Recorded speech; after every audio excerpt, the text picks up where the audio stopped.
आप सोच रहे होंगे 9 रूप तो देवी के होते हैं, फिर बहू? भाई बहू भी तो लक्ष्मी का रूप है।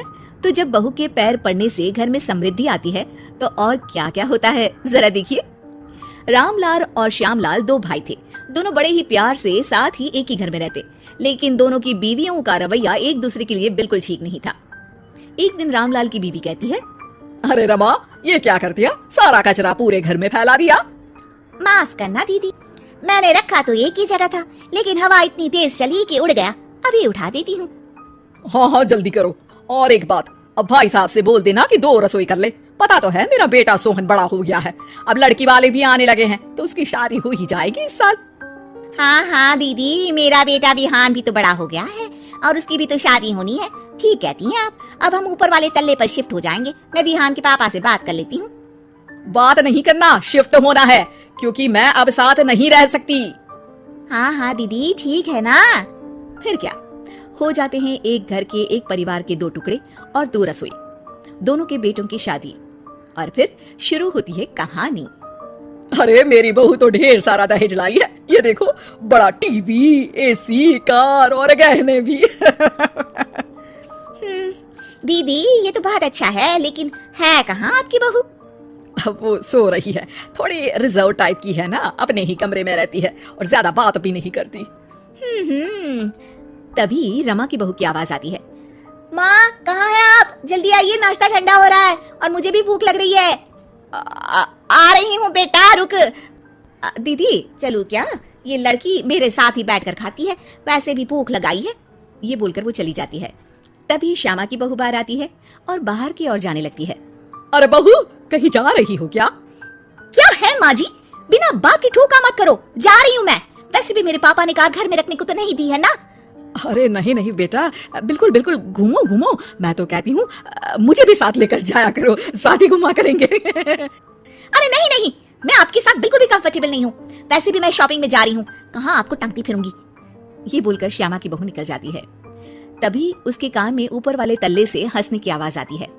और ये कौन इतनी जोर जोर से हंस रहा है? ऊपर जाती है, जहाँ वो देखती है कि रमा और उसकी बहू साथ बैठकर बातें कर रही होती हैं। फिर तो मम्मी जी इतना मजा आया कि मैं क्या बताऊं। हाँ बहू, सुनने में ही हंसी नहीं रुक रही। तू तो वहाँ मौजूद थी। तभी दोनों की नजर श्यामा पर पड़ती है। अरे ताई जी आइए ना, आइए। वो उनके पैर छूती है और फिर चाय बनाकर लाती है। श्यामा अकड़कर कहती है, अरे नहीं, मैं चाय वाय नहीं पीती।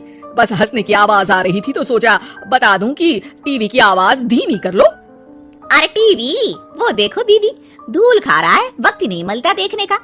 बहू के साथ वक्त कैसे बीत जाता है, इसकी बातें और किस्से कहानी किसी सीरियल से कम नहीं होते। श्यामा को खुशहाल रमा को देखकर जलन होती है। हाँ, मैं तो तंग आ जाती हूँ इतनी सारी बातें करके, मुझे तो सुकून पसंद है। ये कहकर श्यामा चली जाती है। अगले दिन रमा अपनी बहू के साथ घर से जा रही होती है कि तभी दरवाजे में श्यामा उन्हें टोकती है। अरे कहाँ जा रही हो दोनों? अरे देखिए ना दीदी, इसे शॉपिंग करने जाना था।